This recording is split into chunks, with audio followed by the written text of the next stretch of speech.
오늘도 새벽 예배를 드리게 하신 하나님께 감사와 찬송과 영광을 올려드립니다. 우리 다 함께 사도신경으로 신앙 고백하신 후에 찬송가 461장을 부르신 후 요엘서 2장의 말씀을 읽으신 다음 오늘 말씀을 듣도록 하겠습니다. 요엘 선지자는 메뚜기 재앙은 하나님께서 보내신 것이고 앞으로 이스라엘 국가에 다가올 더 큰 재앙의 전조에 불과하다고 말씀합니다. 다가올 더 큰 재앙을 가리켜서 여호와의 날이라고 말씀합니다. 1절 말씀에 이 땅 거민으로 다 떨게 할지니 이는 여호와의 날이 이르게 됨이니라. 앞으로 다가올 여호와의 날은 생명을 빼앗고 멸망시키는 무서운 날이 될 것이라고 요엘 선지자는 예언하고 있는 것입니다. 요엘서 2장 1절 전반에서 하나님께서는 요엘 선지자에게 시온에서 나팔을 불고 하나님의 성산에서 호각을 불어 여호와의 날이 다가오고 있다는 것을 강력하게 경고하라고 말씀합니다. 이스라엘 백성에게 호각은 아무 때나 불 수 있는 것이지만 나팔은 아닙니다. 민수기 10장에 보세요. 나팔의 규례가 나옵니다. 이것은 백성을 집합시킬 때, 행진할 때, 정지할 때 나팔 붑니다. 그리고 제일 중요한 것은 전쟁이 일어났을 때 나팔을 불었습니다. 나팔을 불면 전쟁이 일어날 것이니 전쟁을 준비하라고 하는 의미입니다. 그러니까 여호와의 날을 나팔을 불어 알리라는 것은 여호와의 날은 전쟁의 날이 될 것이라는 큰 의미가 있습니다. 요엘서 2장 2절로 11절까지는 여호와의 날에 이스라엘을 침공할 군대에 관한 설명이 나옵니다. 많은 주석가들이 요엘서 2장은 메뚜기 재앙에 대한 첨가된 설명이라고 말을 합니다. 그러나 요엘서 2장은 메뚜기처럼 침공하는 이방의 군대를 말하는 것이 분명합니다. 요엘서 1장은 메뚜기의 재앙을 군대에 비유해서 설명한 것이고 요엘서 2장은 군대의 침공을 메뚜기처럼 비유해서 설명한 것이다 말씀드릴 수가 있어요. 여호와의 날이 올 것이 확실하면 대책을 세워야 됩니다. 그럼 어떤 대책을 세워야 될까요? 요엘서 2장 12절로부터 14절이 해답입니다.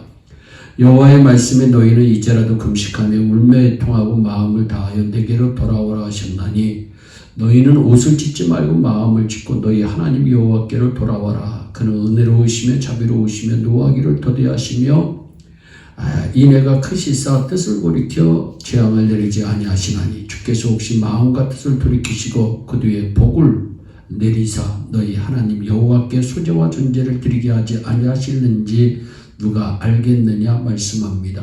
사랑하는 여러분, 여호와의 날이 올 것이 확실하고 지금 돌이키기에 너무 늦었다 할지라도 이제라도 중요하죠. 이제라도 옷을 찢는 형식적인 회개만 하지 말고 마음을 찢는 참된 회개를 해야 할 것입니다.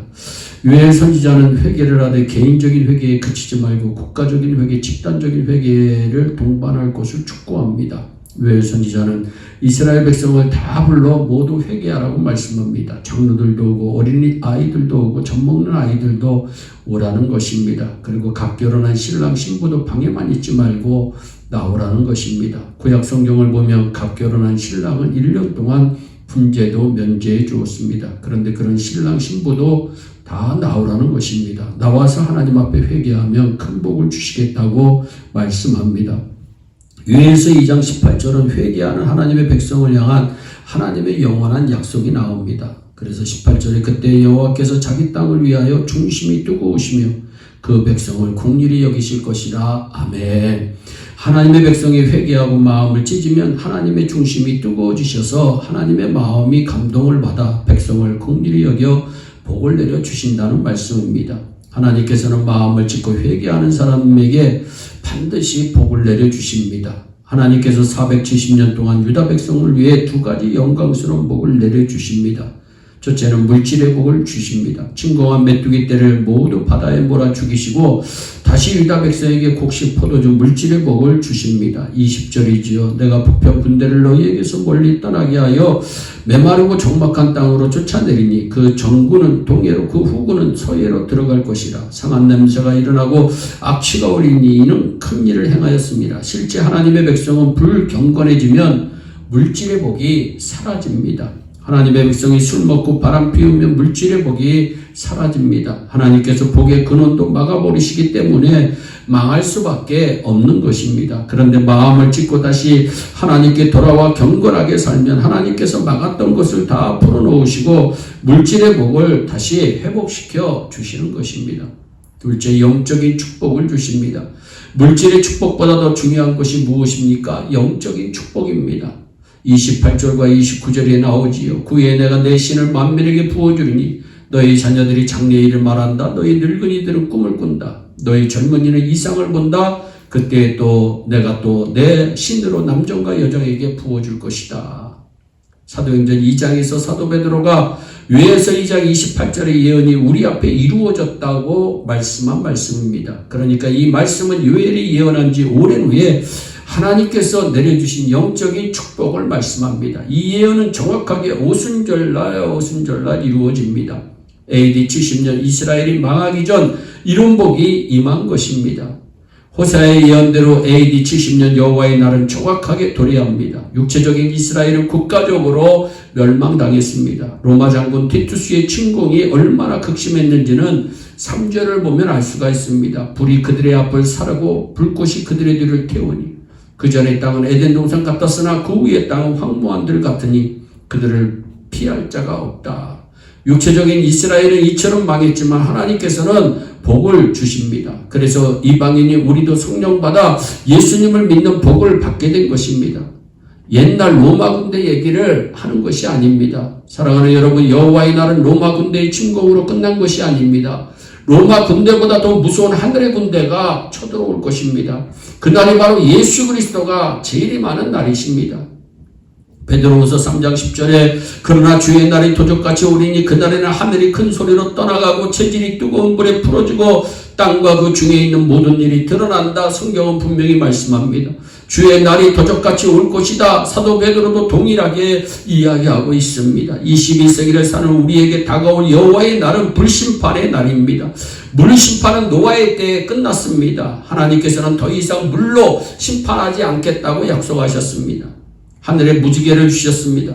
하지만 더 무서운 불심판이 21세기를 사는 우리 앞으로 다가오고 있습니다. 하늘은 불에 의해 큰 소리로 떠나가고 땅도 녹아지는 엄청난 불심판이 우리에게 옵니다. 사랑하는 여러분, 여러분은 다가올 불심판에 어떻게 준비하고 신앙생활합니까? 아니면 그냥 자포자기하고 될 대로 되라고 하는 심정으로 하루하루 살아갑니까?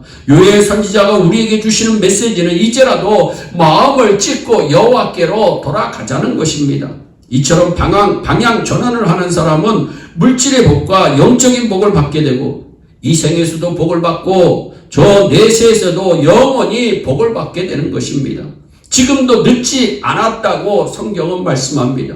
우리 주님이 다시 오시는 그날까지는 회개할 기회도 충분히 있습니다. 그러나 이날이 온 다음에는 이미 늦습니다.